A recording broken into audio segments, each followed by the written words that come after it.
Over the past 4 years, the Marlies have heavily populated the Leafs lineup. It has now kind of dropped back to a more historically reasonable pace that we see across the entire American Hockey League. There aren't 7 guys that go up, there's 1 or 2 that go up. How does that inform how you coach this team and go through a year when it seems a little bit more like an American Hockey League team does? This will be my 4th season here now. I think we've gone through different stages. In my early going, my first year or 2 here, the Leafs were a rebuilding organization, and we benefited from a lot of that, where a lot of the players were housed here and were developed here, and we had time to work with them, and they helped us put a very competitive product on the ice and helped us grow as a staff. Now the Leafs are in a different stage. Last season, we lose Andreas Johnson and Travis Dermott in a very important time of the year, down the stretch and into the early going of the playoffs, and that impacts your club. And then you get those players back, and it gives you a boost, of course. And then this year you look at it, and Kelly Rosen leaves us, and Trevor Moore leaves us, and most recently Michael Hutchinson leaves us. So that's difficult for an American Hockey League club for sure, but that's what the league is about.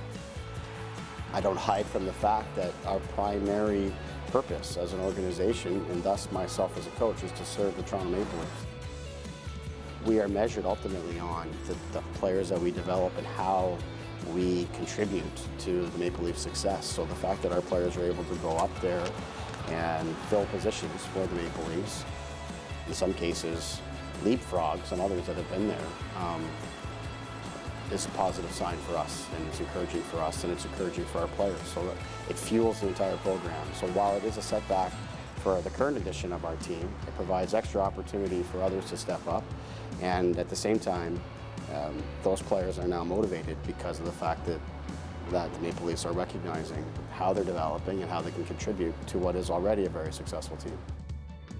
I don't know if you always were, but you certainly have been a bit of a lifelong learner, at least since I've known you. What do you learn about yourself this year? I learned a lot about patience, just understanding that it's a daily process every single day, and it's a long season.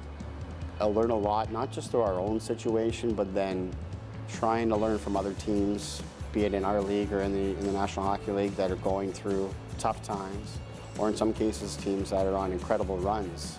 You feel like you're rolling, and all of a sudden the bottom falls out and it goes the other way in a hurry.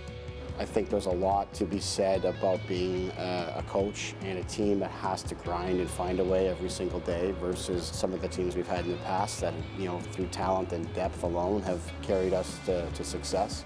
So you learn a lot through that, but patience and recognizing it's a daily process, and to have that be the primary focus every single day, I think is the greatest lesson for both me and our club. Still trust the process?